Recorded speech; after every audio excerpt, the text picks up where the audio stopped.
Hello and welcome to the Techspressionist Salon number 60. Today's topic is media platforms, and it is Wednesday, January 4th, 2023. My name is Colin Goldberg, sitting in for Davo, who's our usual moderator. So I wasn't aware I'd be moderating until a few minutes ago, which is fine. Today's topic is media platforms, and the conversation idea came about.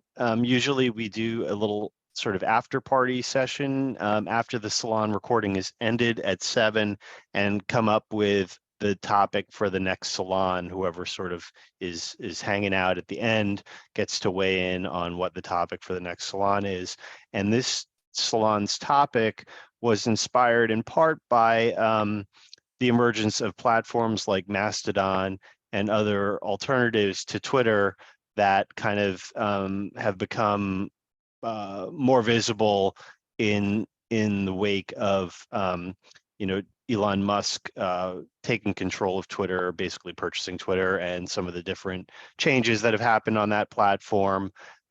People reacting, the public reacting in various ways, notably the emergence of Mastodon, which I hadn't heard of prior to fairly recently, which looks to be sort of like a distributed, version of a Twitter-like platform.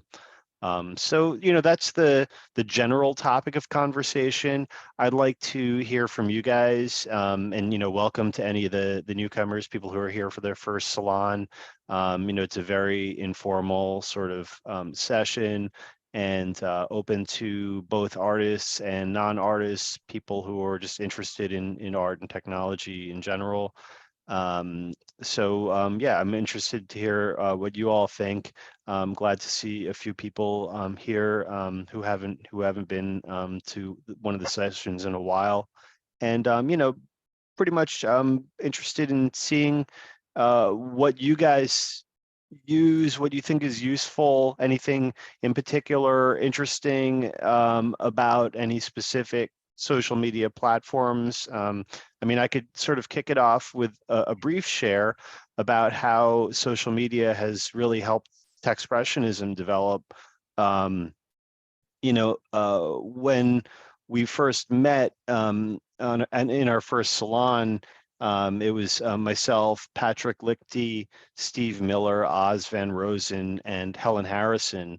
And one of the things we discussed was what is the goal of this sort of idea of formulating an artist group, and sort of a primary goal was to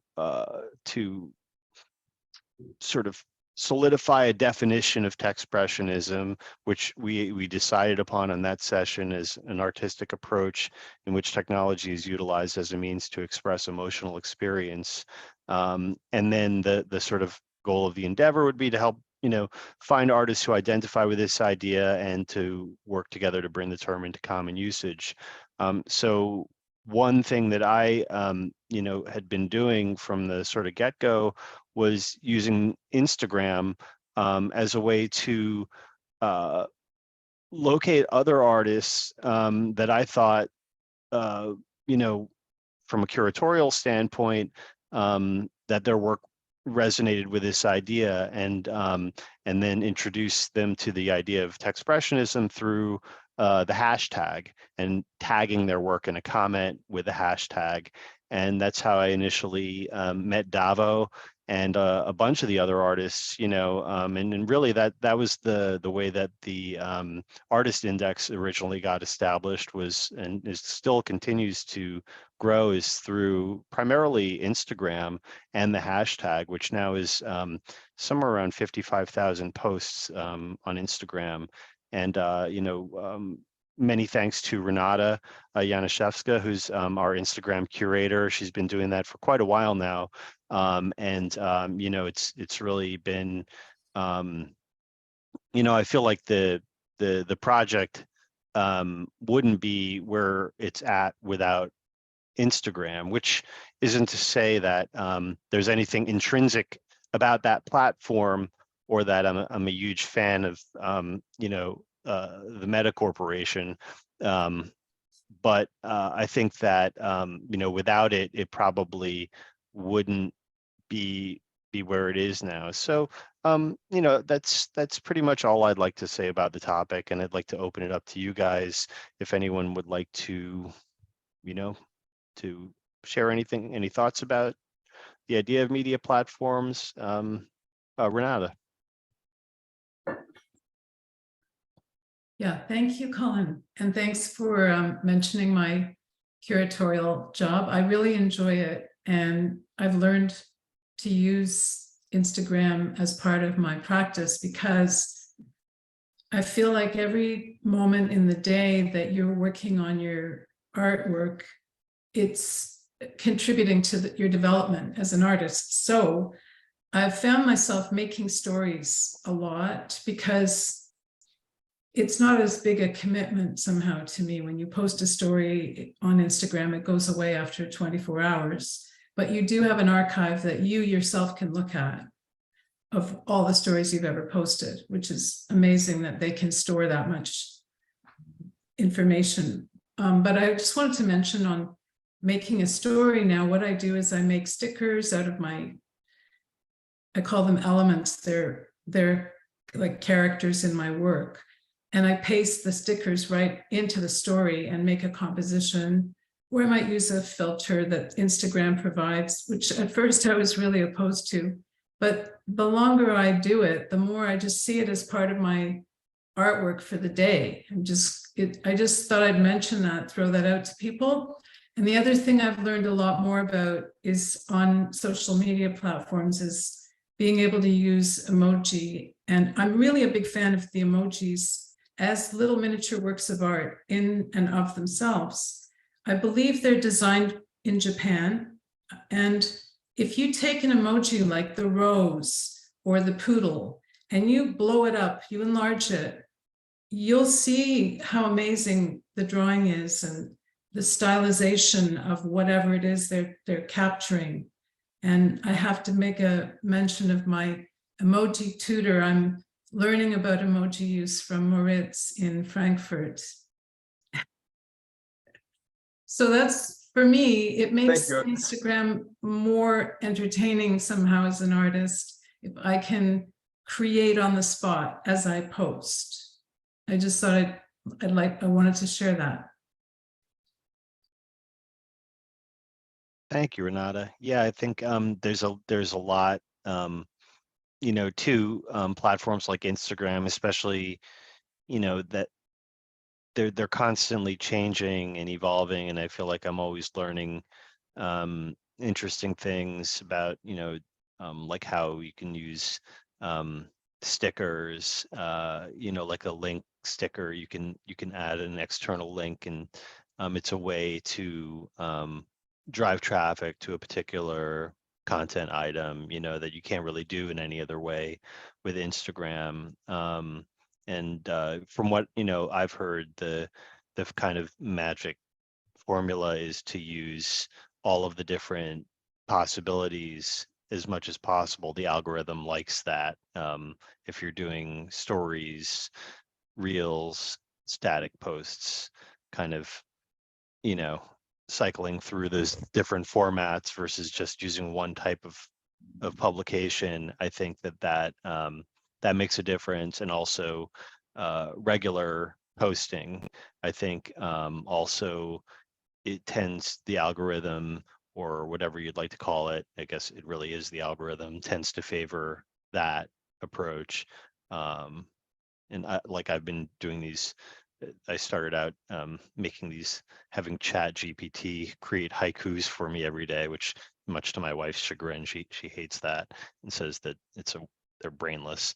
But it creates it creates an excuse for me to post every day, and then I try to come up with an artwork image for my archive that matches, or vice versa. I'll start with an artwork image. But I think having some little thing like a daily practice of posting an image. I know on Twitter, the sort of GM phenomenon of people saying good morning to each other and posting an image is part of sort of crypto culture at this point within Twitter. and then a lot of the NFT sort of communities. So yeah, let's see, got some hands up here. Here's Jaime.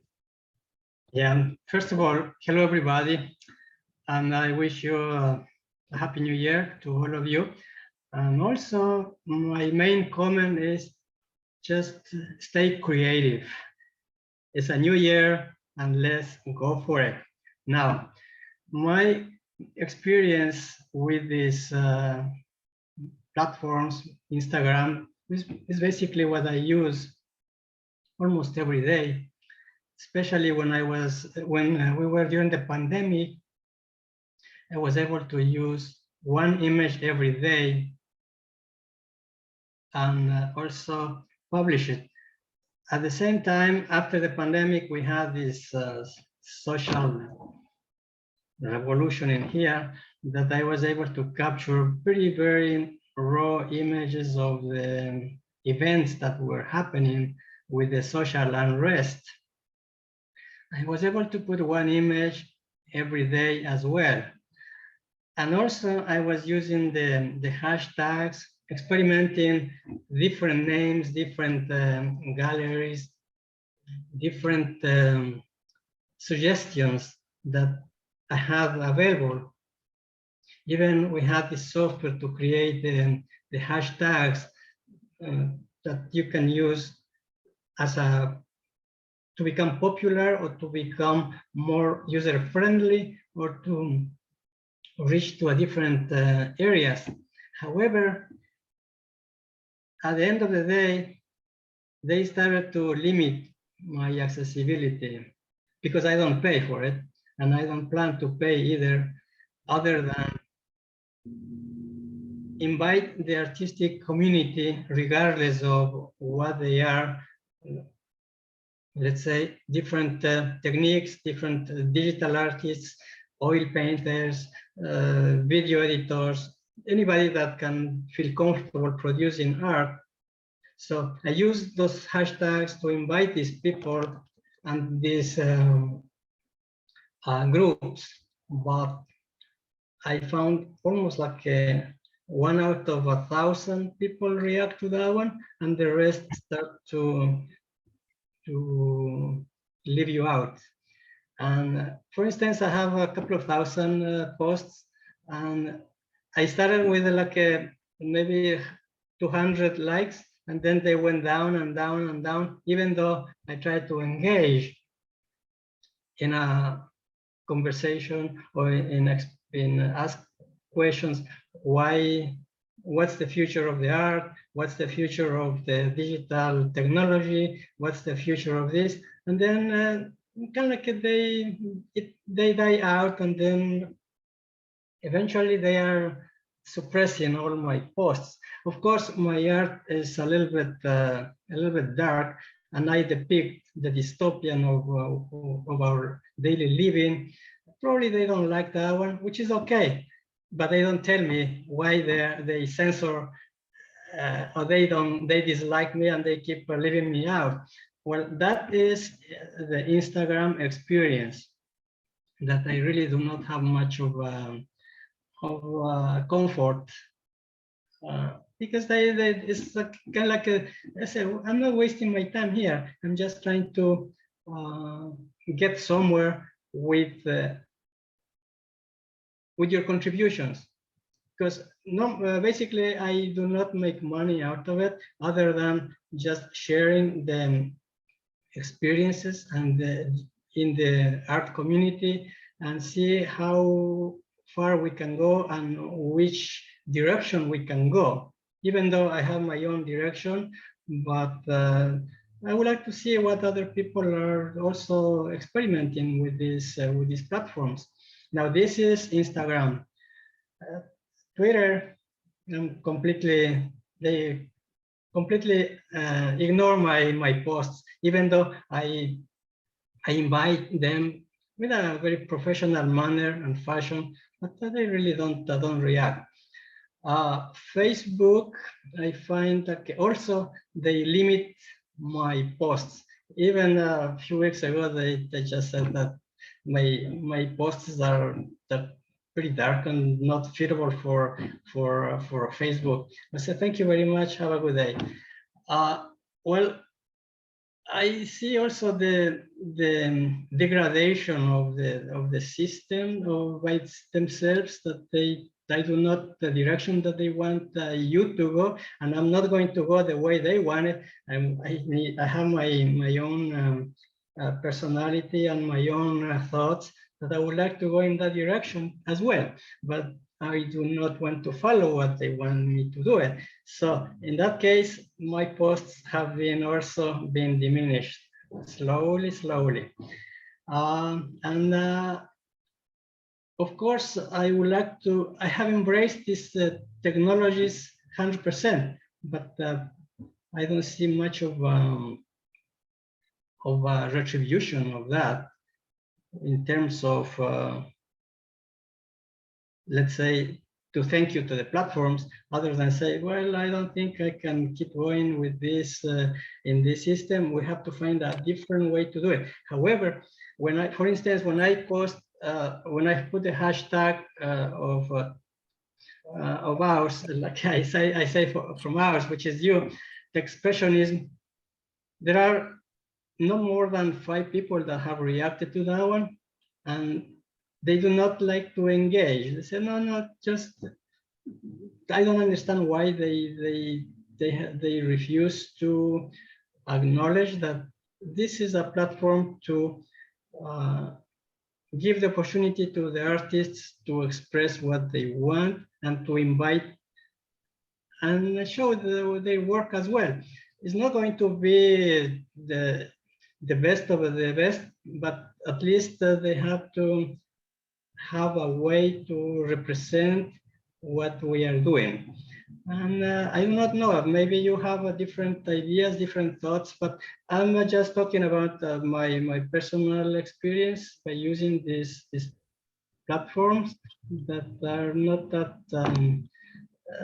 that free as we think. Well, Jaime, could you please give us an example of the type of Instagram post or tweet that you considered to have been not well received by the platforms? I mean, what do you call dark? How do you know that they consider your stuff dark, and what describe what you've been posting that they say is dark? Yeah, my posts are it's basically everywhere because it's under my own Jaime Bautista. Right, but can you give us an example? Do you have another device there where you can read a tweet, or? Let me see if I can show. For the one that I was censored, this one that I probably am gonna see if I can share that with you. This is my Instagram, my Instagram.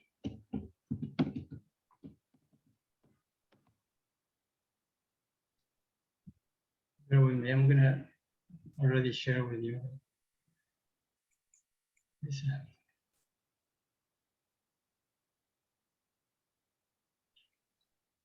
my posts.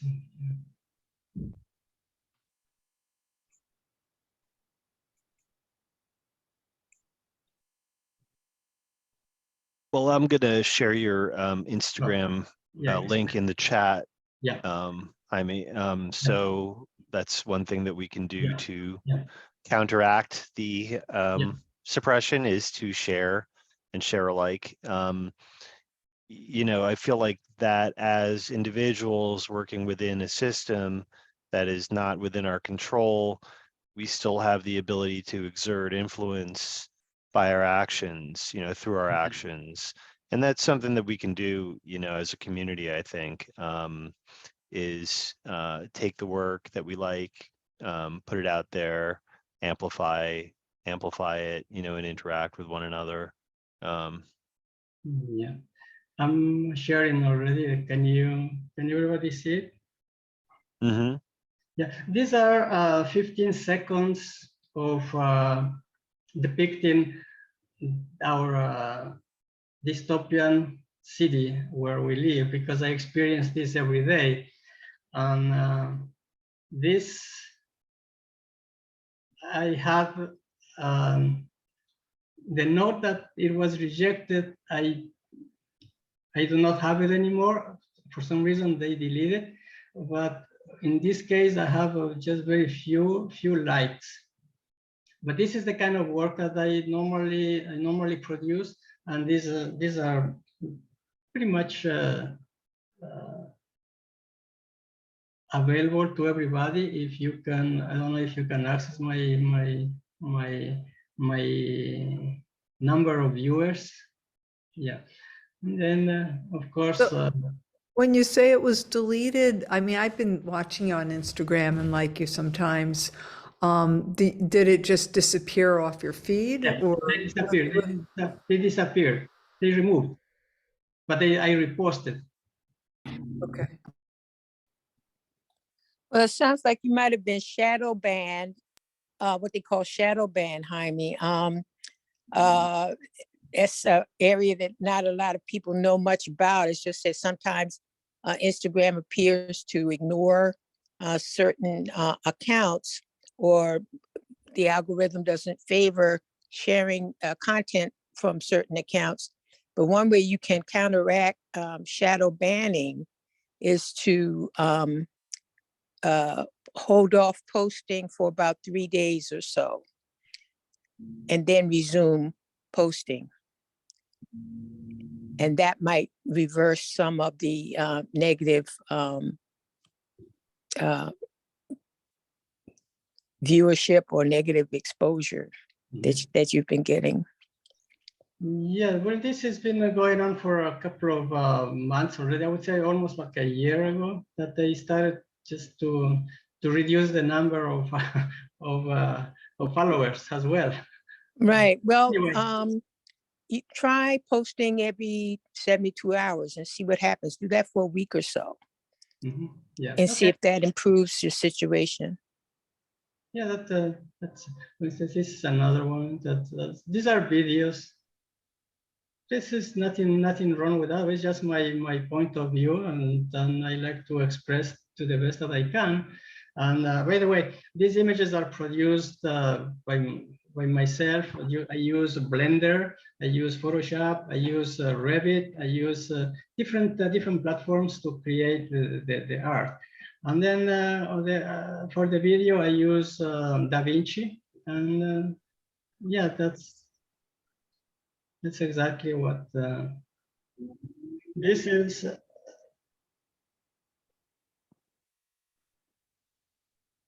This is the one that also they did not like it, but I reposted like a few days ago. This, they don't like it. This is related to the immigration thing. Like, for instance, I work in a federal building, and we have like more like 1,000 to 2,000 people trying to get a better life in here and registering with the immigration. But then at the same time, it's just very stressful for the people that are surrounded, and you know what the effects of that, what's going on. I don't have to explain much of it, but this is for the asylum seekers. You know that there's a lot of mistreat, there's a lot of abuse, a lot of stress that they have to go through in there. You know, this is just me playing music, but I really don't play. But this is a little bit the most popular one, and this is from the prize that I won in Copenhagen a few weeks ago, last year. So yeah, but anyway, thank you for your suggestions, and just would like to keep emphasizing how we can get more popular and how we can attract more attention, how we can bring more artists to the group. And I hope eventually we will be successful. Thank you very much for listening. Thank you, Jaime. Thank you. Um, Thank you. so it looks like the next artist up is Roz. You know, and since this is Roz, are you there? I think you're next. Hi. Muted. Hi, everybody. I found some of that kind of interesting. I like that holiday greeting on top of these immigrants trying to get, I don't know, kind of a dark image. I liked that.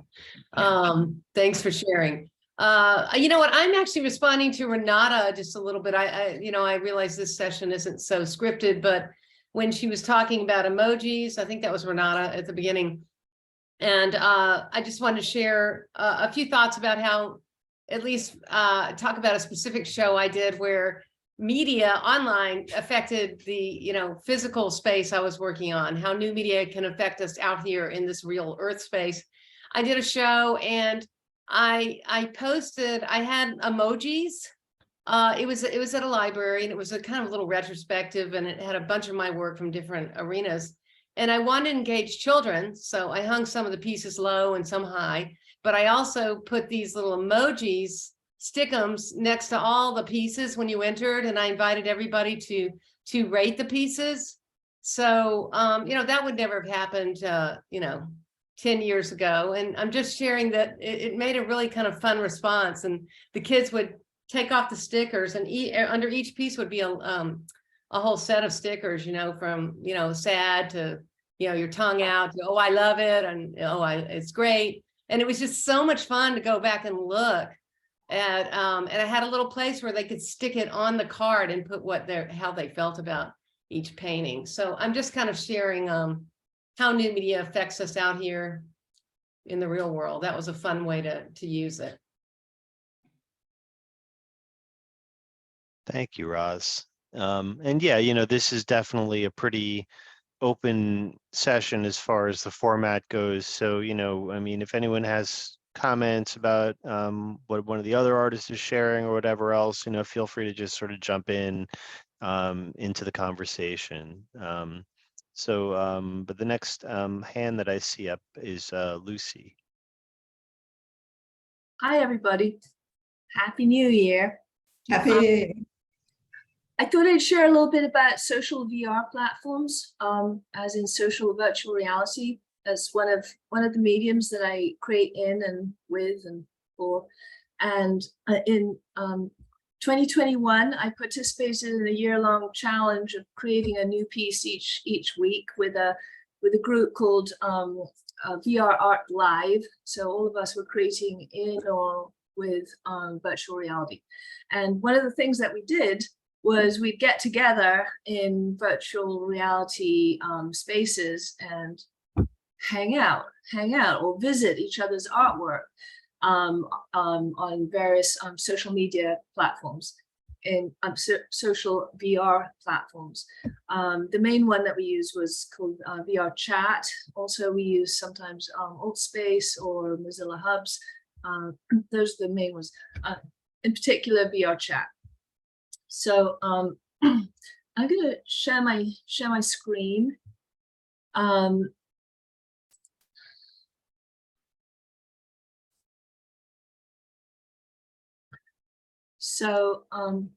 yes, I was looking at the last guy's Instagram. Sorry, I don't remember your name. I feel okay.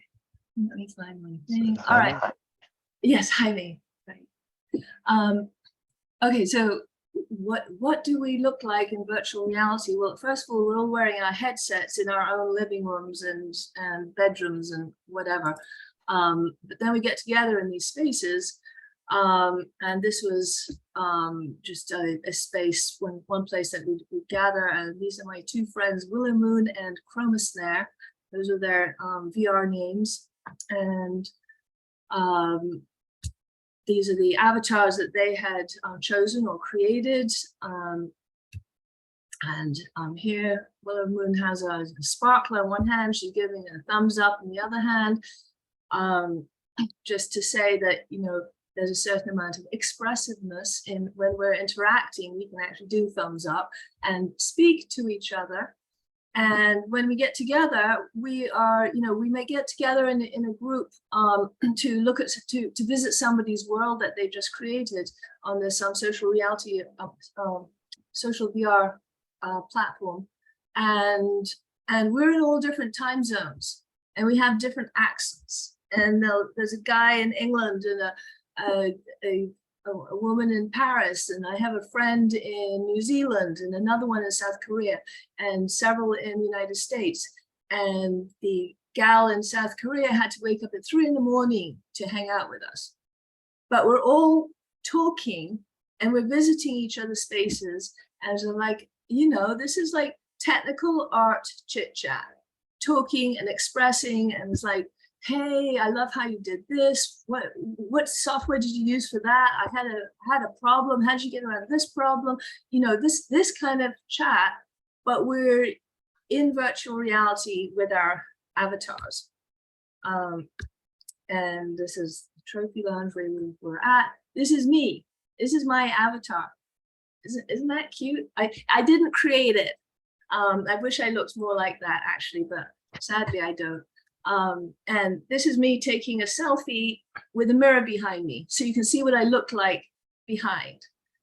so I mean, and all this to say, like, what do these social VR platforms give you?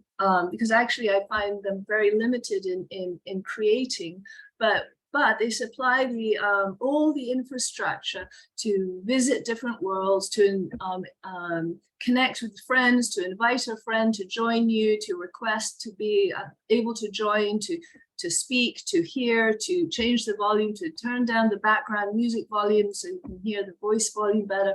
All this infrastructure is huge, including to move around and jump and navigate. And so I have frustrations in creating for this platform, but I value all that it provides, all the basic navigation and stuff. So I'm gonna just, one more thing I'm gonna show you is a piece that I made for VR chat. And this is just a video I created of this world.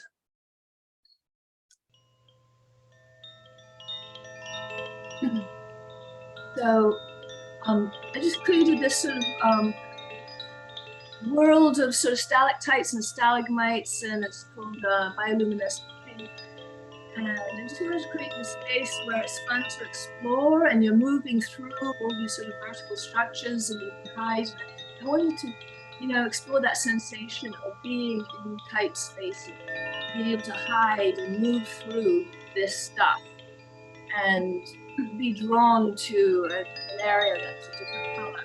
So also you'll see these horizontal platforms, and using the horizontal platforms you can jump up onto them and navigate all around the space at a higher level. So you can either be on the ground level or at this higher level.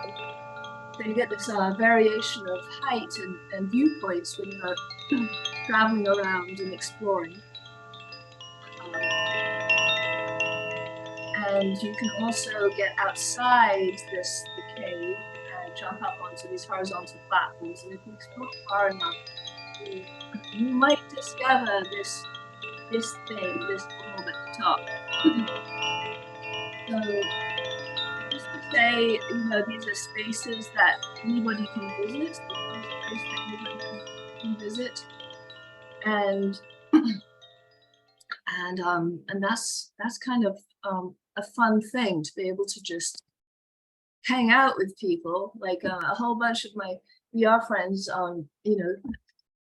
we got together in that place, and I got to show them around, and hey, come check out this part. And friends were like, oh, I love this part over here, or whatever. And it's like, it's a way of sharing your art where you're inside the art, but this platform, I mean, it's not as subtle I can't explore as much subtlety as I on the platform. They're really quite limited. I can't explore a lot of the effects that I do in my other work that's not in a social VR platform. It may be VR, but and I can't explore the subtlety of interaction on this platform. But it's I very much appreciate not having to get all the other stuff like, you know, microphones and navigation and what have you working. And it's just, that was a really new thing, to hang out with people in VR. And the first time I was there, I was just like, oh my God, somebody spoke to me. What do I do? And I was like, felt really weird. But anyway, it was just kind of a different way of being that you get used to interacting with in these spaces. So anyway, that's what I have to share about media platforms. Are those, Lucy, that was really amazing. And are those apps that you know, the social VR apps, are they on the Quest headset, you know, or are they specific to a particular type of hardware? They are usually, you can get into at least VR chat and AltSpace and probably Mozilla Hubs as well. You can access them either from Steam or the Oculus marketplace platform. And those are two other examples of media platforms. And as far as being hardware specific, many when you're creating a world, at least in VR chat, you make it either for Quest or for Rift, or make it work for both. That particular place that I showed you right now is only available for an Oculus Rift, and it's on my list to make it Quest ready. Gotcha. Well, you seem to be sort of at least one of the sort of authority figures in the group on VR. I know Patrick is fairly involved with VR stuff too, and Greg Little, but I think it would be really interesting to organize like a little meetup or field trip, you know, for those who have a headset. I mean, I have a Quest that, you know, I've sort of just really played around with a little bit. I mean, the first thing that I did was I got a sticker to put on it that says "Ono Sendai," which is if any read Neuromancer, that was Case's Case's hardware. I kind of feel like we're bridging a gap now into what was fiction, you know. And I've played a little bit with some of the social VR platforms, but never, you know, actually met up with people that I know. I know Darcy Gerbarg also early on in the salons, you know, had tried to sort of organize people to meet up in AltSpace, I believe, but I think that would be pretty cool, you know. So if you have any interest, definitely that would be something I'd be interested in participating in. You know, we could try to organize people through any of the other platforms or here on the salons or whatever to set a time, and probably if there were some basic instructions for people who are newbies, even like myself. I haven't really used many of those social apps, but it would be a good excuse and a reason to try that out. And you know, I do feel like it's you know, a very interesting and strange experience. The one, I forget which one I actually went on, but it was sort of like almost like you were entering a dorm and you were going in and trying different things. And then, you know, I saw actual other people come in their avatars and they were trying to like mess with me or have conversations. And it was very strange. You know, it was somewhere between like an AOL chat room and a video game and some other weird thing that I don't know what to call it, but I guess that's what VR is like. But yeah, definitely appreciate you sharing. And if you have any interest in trying to get a bunch of us from the community together in one of those platforms, definitely give me a shout and I'll try to work with you on organizing a time and meetup place or something. Sure, that'd be fun. I'm curious how many people have a headset of some sort. Just raise your hand. here. So like 3, 4, 5, 6. Cool. And there's probably more, you know, like if we put it out there on the Facebook, there's a Facebook group with a chat associated with it that has about 200 artists on there. That's probably the biggest sort of group messaging type situation I think that there is. But you know, we could always put, you know, I think because like to me the salons are kind of like and I was speaking with Verneda about this, you know, in terms of sort of trying to formulate content for a journal, and to me the salons are a very core component of the community. You know, it's like where synergy happens because humans are all getting together in real time, and interesting stuff can happen that might not be able to happen in like asynchronous media, you know. So having any other types of ways that we can look at that, I think would add to you know, the sort of social sculpture aspect of the project in a sense. You know, like I would really love for artist members to view what we do together in that way, because I think it's very it opens the door to interesting outcomes, you know. I have a question for Lucy and Colin. You both mentioned interactions can be awkward in the VR space. So how do you handle the psychological demands of your personal space while in virtual reality? I mean, is there a way to limit the physical distance, like set a parameter wherein other characters cannot come within 5 feet of you or so, or they can't touch you, or can they touch you at will? And how do you cope with that? You know? Yeah, the different platforms have different sort of security / safety features, and I don't remember the details of VR chat, and I didn't know the other platforms well enough, but yeah, there's certain there's quite a complex array of limits that you can set up yourself, and things like distance or who you can speak to and who can speak to you, and you can sort of tag people as being problematic, and people can get kicked off the platform. So yeah, there's quite a lot of features in place for that, and for myself, as far as sort of getting used to it, I mean, it was a bit of a journey. I mean, I'm an introvert, and the first time I was in there, I was just like, a stranger came and talked to me, and I was just like, can I just take my headset off and, like, you know, unplug? Just like, but that's not very graceful, you know. You don't go running from the room to somebody talks to you.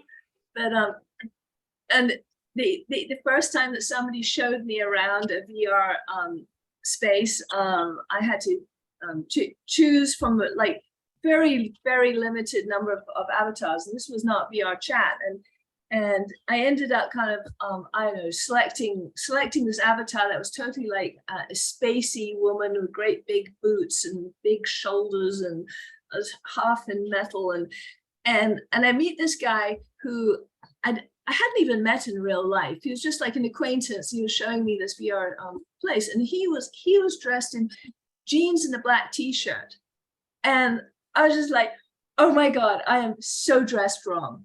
I was just like completely dressed wrong for this interaction, and felt like such an idiot because I was so dressed wrong. I was dressed up like a straight out of Star Trek, and he is wearing jeans and a black t-shirt, and these are just our avatars. And it was like the weirdest sensation of like, you know, you're in VR, but you're trying to, like, you know, have conversations in a normal way.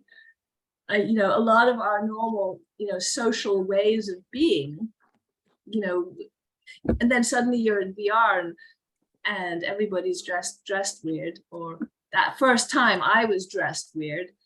And anyway, it's a little bit of an adjustment, I have to say. I think one of the other things though too is that on I think on most of the platforms, you can either choose like first person or third person. And if you choose third person, Verneda, it's almost more like watching a video game, and there's like this distance that sets up between your character and the world versus you personally.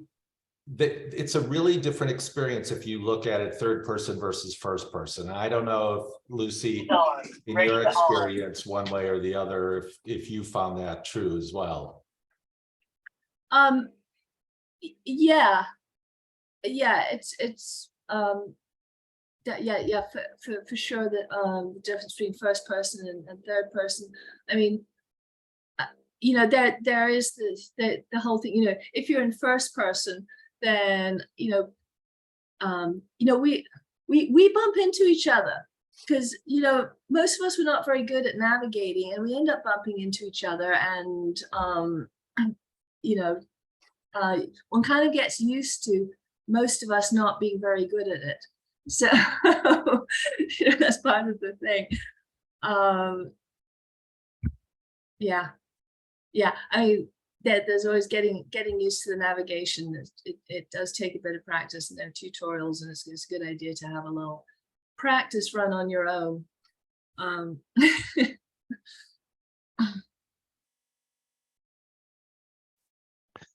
Cool. Thanks, Lucy. Thank you. So I see Cynthia has her hand up. Cynthia, you like to share? Sure. I'm just going to speak. I'm not going to share on the screen. First of all, I'd like to say Happy New Year to everyone, and also to thank Lucy for telling us about this VR social platform. I think it's fascinating, and thank you for sharing that. I personally use Facebook, Instagram, and Twitter. My favorite is Instagram.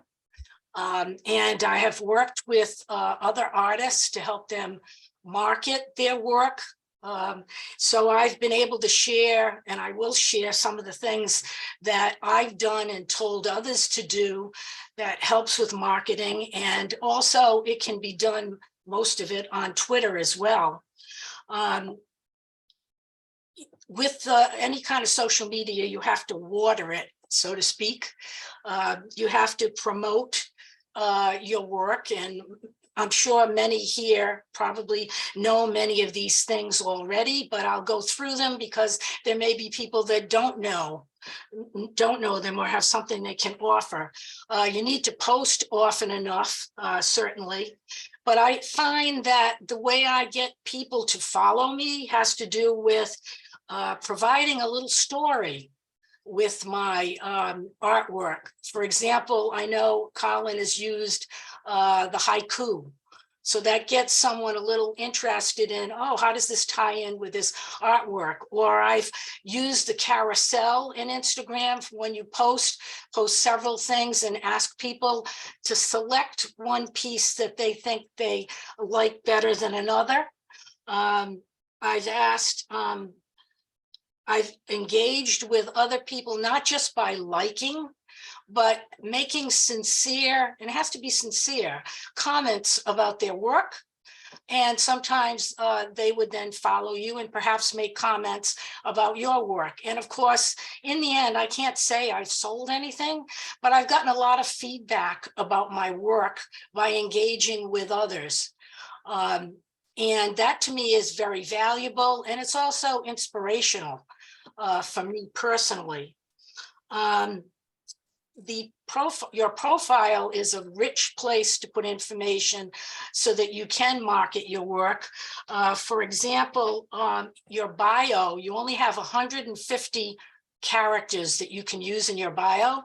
So instead of putting my website in my bio, I go to Linktree, and you can get a free account.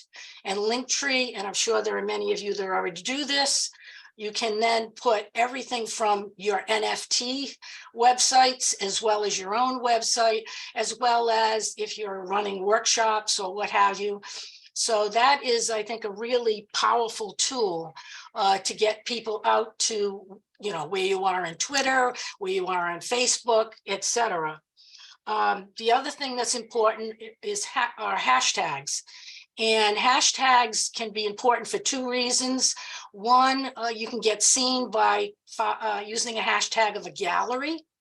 If there's a gallery you're interested in they're seeing your work. Also, the hashtag enables you to be part of Techspressionism. And just for the record, sometimes the Techspressionism does not show up in my newsfeed for a lot of reasons. Number one, the news feeds are loaded with lots of ads, and sometimes you have to go down and scroll quite a bit to maybe see Techspressionism. So that might be a reason to, and of course you should follow the Techspressionism hashtag in the first place. But that's sometimes the reason why you might not see it. Also, in the upper left corner of Instagram, it says following. And if you tap on that, it will only show you those people you follow. So if you're not seeing people you regularly follow and you'd like to, hit following, and it will allow you to see just the people and hashtags that you're following. So I find that is helpful. The other thing about hashtags that's really helpful is you can organize your own work. So if you create a hashtag, like I say, hashtag CDonato, and then put a category or a series that you're working on, you can actually organize your work so that if you want to see some of your work on Instagram or get people to follow that hashtag of you, that's another thing that you can do. Stories and reels are important. As Renata mentioned, stories only run for 24 hours. Reels, and they're short, whereas reels are longer. They're videos that are longer. And I found, because I've compared, if I put my artwork on a reel versus on a post, I get more attention. And of course, why is that happening? Because the algorithm has changed, because Meta is interested in competing with TikTok, because TikTok is all about video. So using videos is very helpful, a great draw, even if you're just putting a still of your artwork. So that's something certainly I can share. The other thing is that what I like about Twitter and Instagram is the community, the connection I have to the community. The reason I'm here today is because I'm on Instagram and I'm on Twitter. And so that has been wonderful. There are also calls for art that are out there. I'm presently involved with a global call for art called Unconnected Yet. And I've been very fortunate to be accepted for a show in Kolkata, India, and they're also going to have it in Boston. And I wouldn't have known about that had I not been on Instagram. So that's another connection, a global connection that I really appreciate. And I think that pretty much winds up much of what I wanted to share about my experience and my working with other artists to try to improve their following and attention, and maybe even sales. Thank you for letting me share. Thank you, Cynthia. Definitely appreciate all your insight. And yeah, I've noticed that, you know, there are certain little tricks on the various platforms that seem to be not necessarily well documented, or, you know, like there's, you know, I probably spend the most time on Instagram. And one thing that I've noticed is, you know, if I want to say drive traffic to the next Salon sign up or something like that. A lot of times what I'll do is I'll take the graphic, whatever it is, the promotional image, and then share it as a story or create a reel around it, you know, with some audio or something like that, and then share it as a story and use the link sticker to create an external link to that page, and then tag in a little text block in the story other accounts of people that are going to be maybe at the salon, or you know, different other platforms like the folks over at Niftorian, you know, just anyone that I think might want to share the story. And that list of people, it doesn't necessarily even have to be visible. That is, like, you can sort of hack it by making it black if the background's black, or putting the image in front of the list of people that you're tagging. And then what that does is it shows up in people's sort of activity log or activity feed. So and so tagged you in their story, share to story. And like, a user just has to tap share to story, and then they're sharing it to their story, you know, with the link and everything. And I've noticed Renata has been doing that, and I appreciate, you know, those efforts on her part as well to help promote the salons. But that, you know, can be used to drive traffic to a new series of work that you posted on your website or anywhere. I've noticed, like, tagging some of the galleries that I'm interested in, you know, has actually resulted in them liking the posts or commenting or following my account, where if I emailed them, it would probably just get deleted. You know what I mean? So I think that there is, you know, there are some best use cases for using social media, and ways that in which, you know, each platform is intrinsically got the things that works on it. I think, like, what might, you know, what might work well as an Instagram post might get no visibility or views or anything or traction on Twitter, and vice versa, you know. So I think that that's something to consider as well, versus just taking the same content and sharing the same thing on every single platform. That's one thing I've become aware of, you know.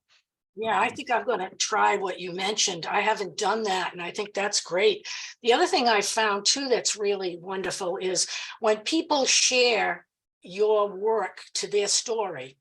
So and we can do it ourselves. If we see someone's work, that little airplane underneath the post allows you to share their work in your story. And a couple of people had done that to me in the past, and it just felt great. You know, as it does feel when Renata chooses some of our work and puts it up there. So I think, you know, that's another way we can help one another, is to share each other's work. I think also, if we go to the artist index, most of us have an Instagram account or a Twitter account. And if we follow one another, that certainly is another way to create community for us and to see each other's work and to, you know, foster, you know, inspirational comments, or just, you know, I like your work. Absolutely. You know, and I think that the way that the index is organized, you know, in terms of geographic organization, definitely lends itself to, you know, artists who might all be, you know, say they're all the, you know, artists in New York want to get a couple people together. Oh, I have access to a space, or, you know, there's a pop-up space, and pull a couple people together and do a physical show. You know, Giovanna did that with the Brooklyn show, and that happened really quickly, you know. And I think that would, you know, that's again another facet of what the possibilities are with a community like this that hasn't been completely exploited yet, but I think certainly makes sense. You know, you know, I would definitely feel like physical shows and getting people to see work in person, you know, it's a very different, it's a very different experience. I feel like the Southampton exhibit allowed a lot of things to be accomplished that couldn't have been done with a strictly virtual exhibition, you know, and definitely that personal aspect of you know, meeting the other artists in person is very, very special, you know. Um, so yeah, anyone else have any thoughts on media platforms? You know, this could extend through to things like NFT platforms, I guess, even though that's a whole other ball of wax. Um, I'd be interested in hearing something about Mastodon and the NFT platforms, if anyone knows anything. well, I have not actually used Mastodon. Has anyone that's in the Zoom room here, Tommy? Yeah, I've been poking around on Mastodon. I signed up just on a general interest server. Mastodon, like toot.social is where I signed up. And I'm able to view posts from all different servers. A very popular one among artists is generative.art, I think, is a very popular instance is what they're called. So Mastodon is intriguing, and it feels right to me as opposed to contributing more to, you know, companies that I feel less and less comfortable with. Mhm. And it seems to be gaining in popularity. And yeah, as far as NFTs go, I mean, it seems like, of course, Twitter is where everybody posts their work and tells you where to find it and how much it's going to cost and whatever cryptocurrency they want. But that's showing up a little bit in Mastodon. Less of a shill atmosphere, which I enjoy. There's a lot more deep sort of responses to people's work that I enjoy. And one of the really interesting things is the community there. Alt text in images is really encouraged. So when you're posting pictures, by default, you're asked to sort of enter for people who can't see, you know, to have a text interpretation of your image. That it's culturally, it's different. And I find it to be a very welcoming, calm community. So I encourage you to check it out. It's a good app. Everything seems to work. It's a little slower. And the sort of instances, can you explain that a little bit? Like it's sort of like a distributed model, right? Where like instead of there being sort of like a central moderation or censorship or something like that, each server is run by sort of a sysop or a, you know, individual operator. Like, how does that work? Yeah, I'm really no expert, but I think you're right. That's exactly how it works. So people can set up their own servers or instances, I think they call them. And it doesn't matter which one you're on. You can see what people are posting on all of them if you follow somebody on all of, you know, on whichever server. There's a little bit of limitation on sort of what you see by default based on what server you're on. But that's really it. It's sort of like, you know, your news feed or whatever, but I'm not interested in the news feed anyway. I'm interested in seeing what particular people are posting. And Mastodon's been very good at providing that. Gotcha. So, I mean, conceptually, though, it's a little bit more along the lines of, say, what the blockchain is about or what other kinds of decentralized ideas are, I guess, right? In terms of being something where no one has this sort of ultimate governing authority. Right. They have some term for it, like FediNet or something like that, that they call the network of Mastodon. Interesting. I read that each server can set up their own rules. Yeah. Of behavior, or each instance can have their own rules.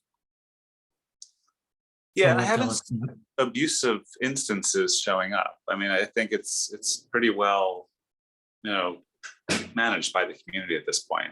You have to, really, you have to promise that you won't use hate speech or inappropriate language.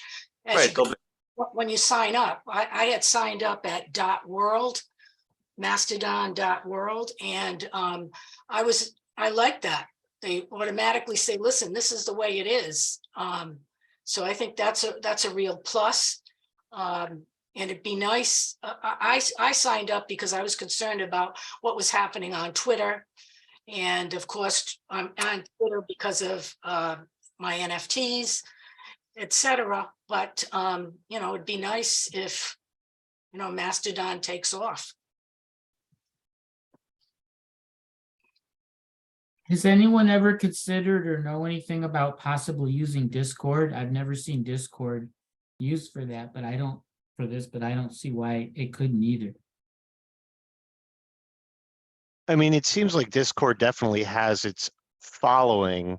Davo was the person that initially proposed creating a Discord for Techspressionism, which I think still is somewhat active. I'm very rarely on there, but it seems like people are on there, and I mean, I think that the origin of Discord was just sort of aligned with the gaming community originally, right? And then, kind of bled into the NFT space, or, early on with the NFT communities, it seemed like that was just sort of like, a must-have for any NFT project or communities. You have to have a Discord, and, it seems like there is a variety of different things that can be done on Discord that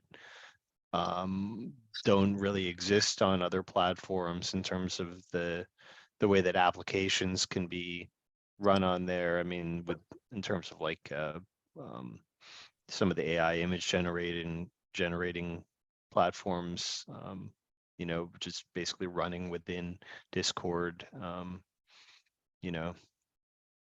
I haven't found it to be particularly user-friendly for a communications app, but that's just me personally. I think it's very clunky, particularly when you want to reply to someone. It's hard, or if you want to see how many people hearted something or who they were, and then sometimes the thing you're responding to is like 4 conversations ahead, and then it shows up later. So I just find it very clunky for communication. It's invaluable for gaming. And then there's something called Project Owl that's out there that gets into like that. I'm sort of on it. I get it. And there's like stuff that comes out of the Ukraine war, and there's interesting things on there. So it might be another, it's invaluable for gaming. But I think it might have other uses as well. And given all the problems with Twitter, I think people are looking for other avenues where they can interact. Well, even though I've said it's clunky, I do agree that it has things that I want to be involved with. Because of being a member of Niftorian, I follow that all the time. Art on the Internet has a Discord that I follow because they have master classes, and they have a time for critique of work that goes along with a prompt, not necessarily AI work, but it just could be your own digital work or Techspressionistic work. So yeah, I think there's certainly a place for it, but I do find that communicating on it is not user-friendly to me personally.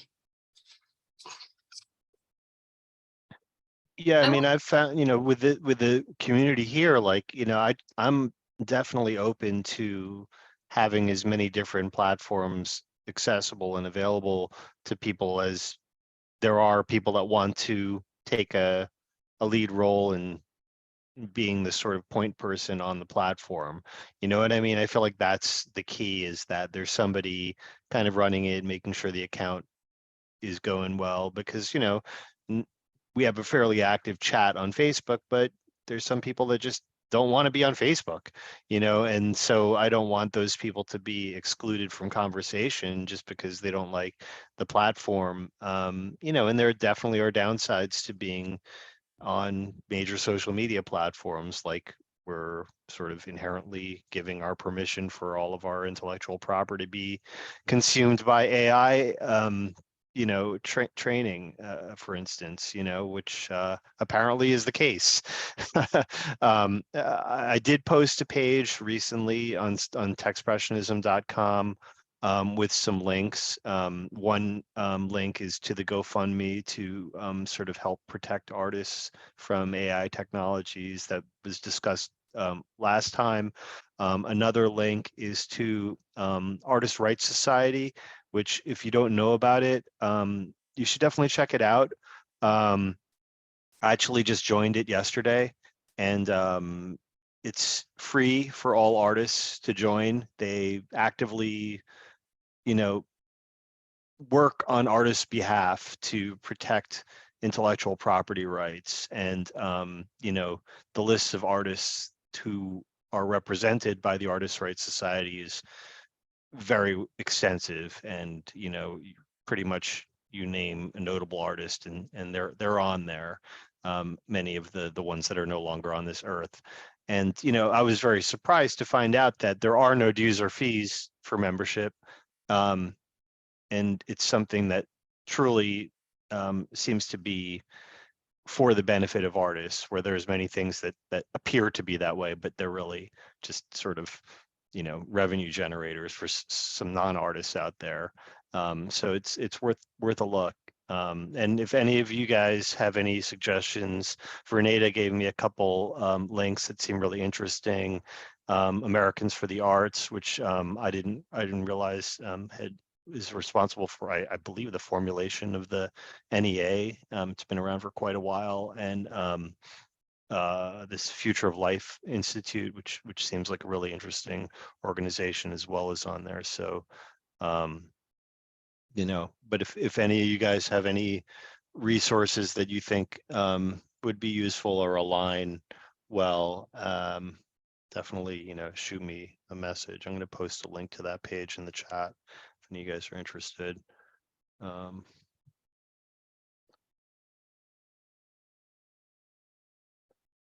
Also on the website, I updated the reading list page relatively recently. I'm adding that to the chat as well, to include books by artists listed in the index. So a bunch of Spooky's books that weren't on there, I added recently. Paul Miller, also Steve Miller's most recent book I added, and a bunch of other publications. And if any, artists either in the room, or if you know of other artists who have publications, definitely let me know, because that's also, I think, part of. Colin, is Victor's new book on there? It is. Yep. Okay. All right. Speaking of Victor's new book, I wanted to let Verneda know that a friend of mine who's an art historian and critic and I wrote a review of Victor's book. So we'd be really happy to give that to the journal for publication. Victor has, by the way, he's gone through it and approved it. It's an incredible piece of work, that book. Yeah. I mean, very impressive. It's dense. Just In a good way. just a question. What publishers are you using to publish your Techspressionism? Because it looks pretty sharp and looks pretty good. Is there any publisher that you have available from you? Well, the catalog for the show was just put together in Blurb. That was sort of just basically out of the fact that it was a bootstrap endeavor, and I know InDesign. So and you're able to make the work available as print on demand through Amazon, which is nice. Although, the cost per book, I think, is relatively high because it is Blurb and sort of print on demand. But, I think, who knows, down the road, maybe we can look at, other options. That's correct, because I was gonna suggest you that one, because I use Blur to publish my books as well. I have published about 17. It seems like they are pretty good, but you really have to market yourself, and that's that's the hardest part. But yeah, they have a pretty good layout. You can take an advantage of that. Yeah, I think that, I mean, when the show, the Southampton exhibition was happening, it sort of dawned on me that there's a number of artists in the exhibition who are published authors, and it just seemed to make sense to try to tap those people to contribute an essay. Really, like when Helen agreed to write the forward, it was when I thought, well, then this really should happen. And I think, her piece of writing is, it's really powerful, and just kind of thought-provoking, so I'm pretty excited about a new project I'm going to be collaborating with her on, and with the Pollock Krasner House. Yeah, I done some web work for them and created a microsite on an exhibition that she curated called Picasso and Pollock, all about their collaboration, or not their direct collaboration, but Picasso's influence on Pollock's work. And there's a new exhibition that Helen is curating and organizing all around some of the artists included in the exhibition are people that are in Jackson Pollock and Lee Krasner's address books. So it's sort of people within their circle. And I'm going to be helping her, put together a small website around that exhibition, which is going to open up this summer, I believe, and should be really interesting. Kind of group of work. A lot of the sort of Abex painters are in there, and work will be on loan from MoMA for the show and a couple other places. Yeah, thank you. Lucy, could you please post the links to your virtual reality platforms that you mentioned that you think that the membership might find interesting or useful? And, Colin could then add them to the resources page of the website. Okay, sure. That's a great idea. Yeah. Thank you.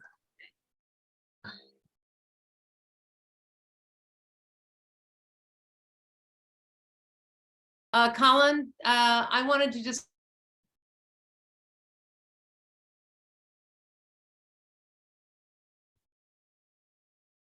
Yep. I think Roz froze. Roz is frozen. Wow. Yep. Are you back, Roz? I don't know. Am I being heard? I don't know. You were frozen for a second there, but now you seem to be back. My internet connection's been kind of weird tonight. Just wanted to say that I could send you a copy of the Dan's paper. I got 2 of them if you'd like me to, that just talks about the, how we were one of the top 5. Techspressionism, Digital and Beyond was one of the top 5 events of the year as cited by Dan's paper. You may have already talked about that. Yeah, I appreciate that. Actually, Helen beat you to it. She's mailing me a copy. Okay. But I appreciate that, and that was a really nice surprise. That to be included in that list. So and it is the first thing in the magazine when it talks about the top 5.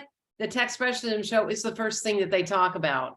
So nice. Hey, nice. And they used your Kalashnikov image, right? In the not in the paint. No, not in the magazine itself. It's not in at all. No, it's actually a bigger shot with the Michael Reese. Am I saying his name correctly? The sculptural piece. Right. Okay. Yeah, but somehow the piece that you showed me, something about the online, does show the Kalashnikov. It's nice. Yeah, the online version of the article has that in the graphic as one of the pieces. That's the representative one of the show. So which was and I very see John nice. Seaman is here with us, who was in the exhibition as well. Haven't seen you in a minute, John. Nice to see you. Yeah. But that was a nice shout out. You do shows and you think they go away, but they stay in people's minds. And I certainly thought it was the most provocative show I'd seen out here in a long time. So, kudos, keep going. Thank you, Roz. And yeah, I mean, I think that, definitely there's going to be more physical exhibitions in the future. I don't know that the whole show can really travel very easily. I mean, I guess it could potentially, you know, some of the work is sold already. But you know, I think that there definitely are pitches to be made, you know. And I would say also, you know, an important facet of I feel like the development of the project is for there to be a variety of curatorial voices out there. You know, like I feel like it's important for artists involved in the project to feel that they're owners of the idea as much as any other artist, myself included, you know. So if there's a curatorial, you know, concept around Techspressionism that people want to execute. I know that there was an artist, his name is escaping me right now, but who recently did a show in New York, you know, where Techspressionism was, you know, in the title of the exhibition. Oh, I nice. think his last name is Harris. Yeah, that's right. Howard Harris, right? Was that it? Something like that. Yeah, you know, so I feel like it's, you know, my mentality is sort of anti-proprietary, you know. Nice. I also want to mention one other thing, since this whole thing's been about media platforms and people started talking about Twitter and Mastodon, which I started to sign up for Mastodon and then I just haven't gotten back to it. I liked what Tommy was saying. I mean, I definitely have some problems with Twitter, the situation, but I'm still on it. And that was just an idea that, yes, no, I'm not ready to own yet, but throwing it out to us that I think, again, it was Tommy who said, I'm not interested in the whole newsfeed thing, but what really gets traction on Twitter, as opposed to the other platforms, my husband being very involved in the whole political side of conversations, is, I don't know, I'm just throwing it out there as an idea, like, not that we do a salon on Twitter, but if we all decided to get on Twitter at a certain time and bring up a topic that would really generate some, you know, back and forth, not just, oh, congratulations. I mean, the glad slapping, and I do it too, I love it, but the whole congratulations, thank you, it gets like, you know. She froze again. I mean, I definitely feel like, you know, you froze for a minute there, Roz. But I've often thought, you know, it would be fantastic if somebody wanted to organize and run a Twitter space, you know, around, you know, for Techspressionism. I certainly would do my best to show up. You know, I think it's an important platform. I feel like I'm sort of at a point of saturation as far as what I can do on an individual level, but I think it is, you know, I think it is somewhere that we should be. There's like Twitter spaces happening around the clock, you know, around the NFT phenomenon, even in the sort of the bear market that we're in right now. but isn't Twitter Space a more insular situation? I mean, I'm thinking of something that's almost like a place where we say, let's all go on Twitter at 3 o'clock tomorrow, Wednesday, Eastern Standard Time in the United States, and I'll talk about this topic and link it to other things, get some kind of conversation going. Is that different? Well, I mean, Twitter Spaces is, you know, an audio platform, you know, kind of like, it's pretty much a clone of Clubhouse. They kind of took what Clubhouse was doing and put a Twitter logo on it, and then everyone left Clubhouse and went on Twitter. That's sort of seems to have been what happened, you know, and sort of Clubhouse was where a lot of the action was initially within the NFT community, it seems like. And now, you know, like if I go on, I mean, maybe it's just because of what accounts I'm following, but when I go on Twitter, it seems like there's always at least one, you know, Twitter space happening. And it's generally people like shilling their NFTs, you know, and like I've tried to like get involved and tried to be interested, but it's hard to do. Susan, do you have I have actually been regularly going on Twitter Spaces, and a variety of different ones to see what it's like, and they are really varied. And some of them, ones that I've gone on recently are silent spaces where you just share work, nobody talks. There's also spaces that are crazy wild that I don't stay on very long. And there are a number of spaces that are set up specifically, the ones that I've been on, specifically to show your work. And there are people there that are collectors that are in that space. And there's some buying going on, not big buying, but big meaning a lot of ETH or a lot of Tezos, but mostly I've been going on Tezos, spaces where people are doing Tezos because I'm on the object platform. So I think a Twitter space might be good, but I also like Braz's idea. And so just letting people know that I'm doing Twitter spaces like a few times a week because I'm curious and I'm trying to build a following on Twitter for my NFTs. And it takes a lot of time. I'll just tell you that. It takes a lot of time, but I've also made some very nice connections in those spaces. Some very sane, calm people that are had great conversations. And sometimes there's just conversation spaces where people go on, just talk about a particular topic. I was on a space that people just talked about meditation. So it's pretty wide. Anyone can start a space. So is there a sort of like a way to search spaces, like say you wanted to find a meditation space, because I often thought like, all right, so the spaces just sort of show up at the top of my feed when they're happening. But like, I always sort of wondered, like, so say I want to find space, I haven't figured out a way to actually do that. I did it by hashtag and just circumstance and looking for people that have those words in their, in the top of their profile.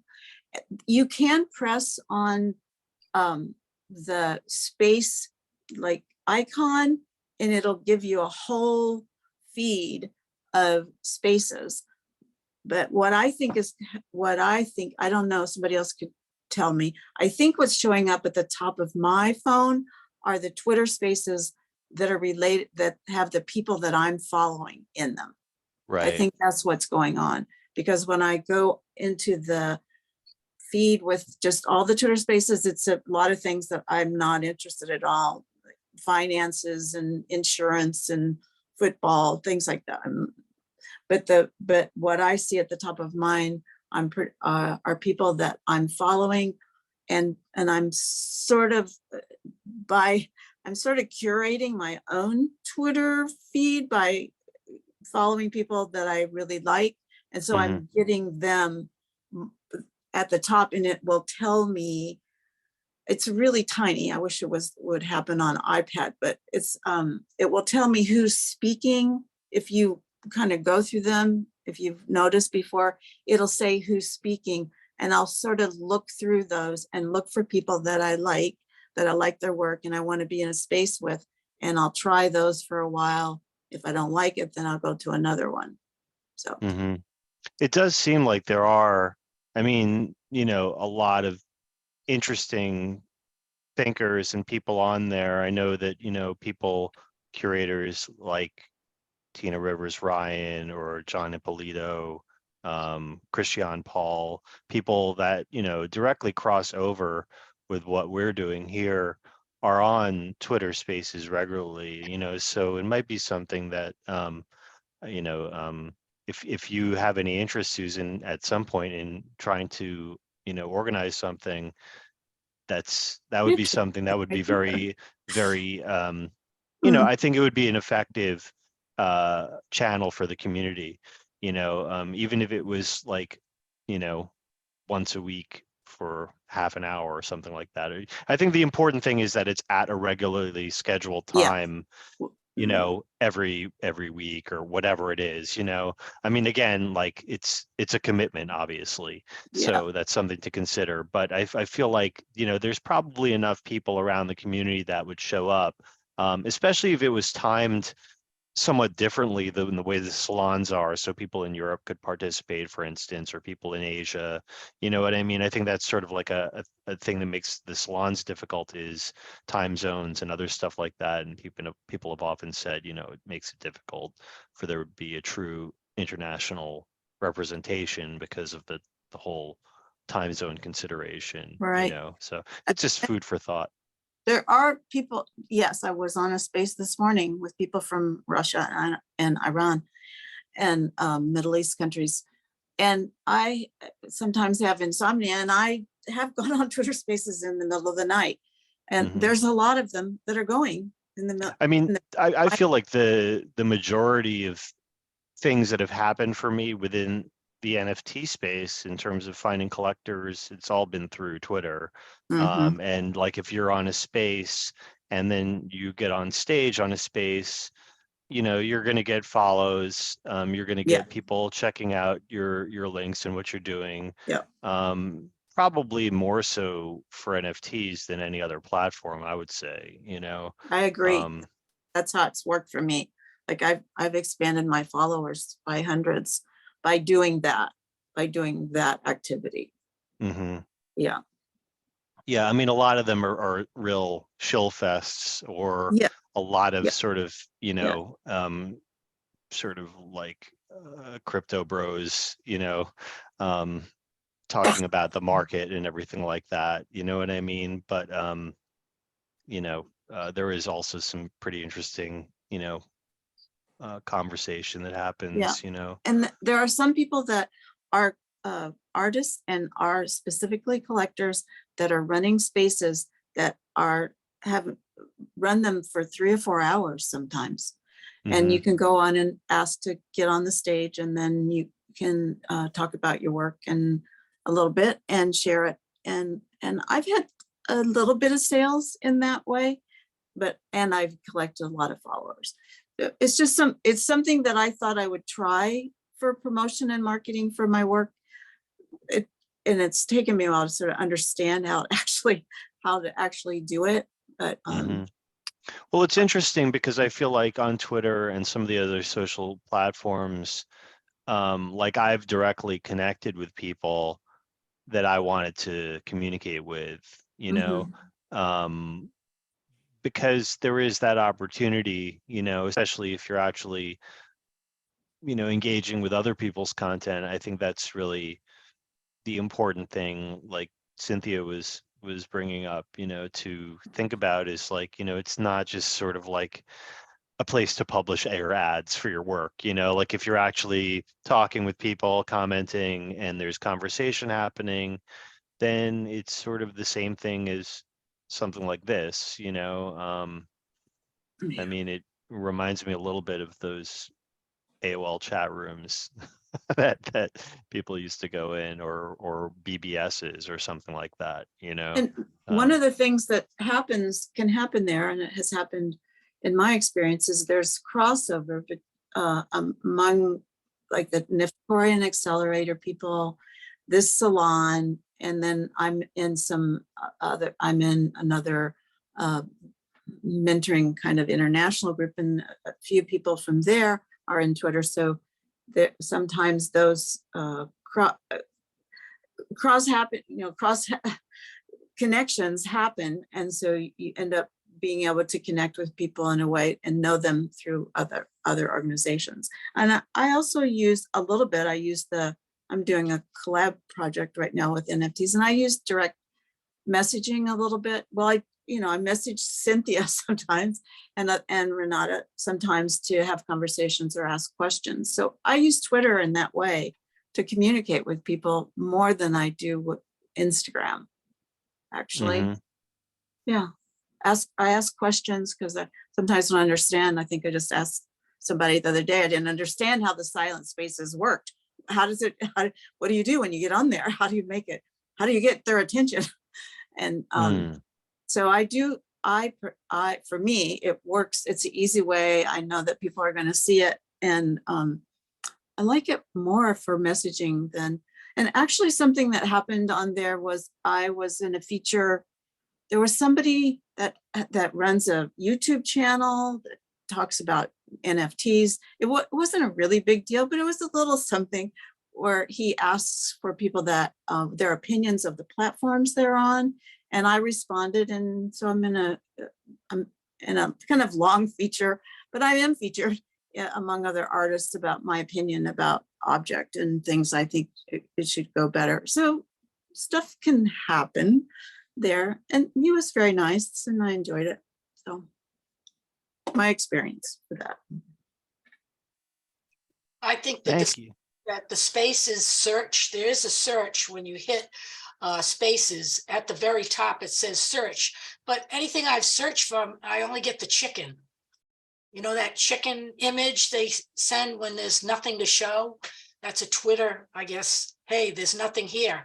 So, you know, I've searched NFT will bring up anything from, and there are so many NFT categories and hashtags. That's not helpful. I went searching for wallets to find out information about wallets, thinking maybe there was a Twitter space about it.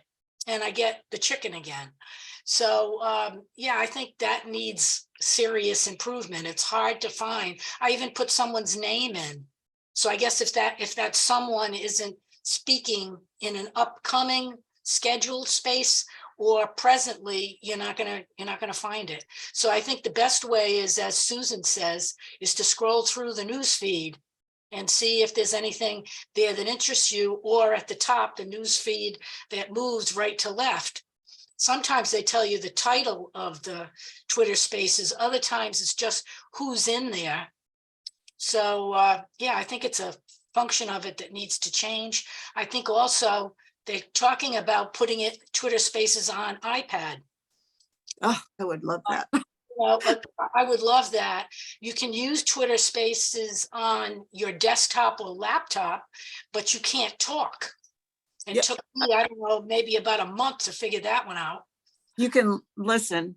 I do actually. I listen on my iPhone and I use my desktop, so I have both of them going, so I can see that, you know, for the NFT Monday, so I can see the art big. Or in the Twitter spaces, I want to see the art big. On my phone, it's like, so I have the audio going on my phone, and then if I'm super interested, I'll go to my desktop and open it in my browser, and I can see everything. I turn the sound off because it doesn't sync. You know, the sound's like one's ahead of the other. But I do that in NFT Monday, so I can see everybody's art. I want to see it big and be able to concentrate. Why is it like that? It's stupid. Why is what like what? Why do you have to use your phone? I don't know. I don't like it. I would like an iPad. I didn't even know that till I was invited to do a talk in Twitter Spaces, and I had no idea I had to use my phone. It's like, oh, this is ridiculous. I agree, it's ridiculous. I agree with that. I don't like how tiny it is. It's I hate using my phone because the damn screen is too small. It is small. So that's why I do what I don't know. It's just bizarre. I don't know how it came about, and I don't know why they limit it to your phone. So Elon, if you're watching this, take note. and with that, I probably should close out our recording, because maybe YouTube will leave it on because he doesn't own it yet. But I will stop the recording in 3, 2, 1, and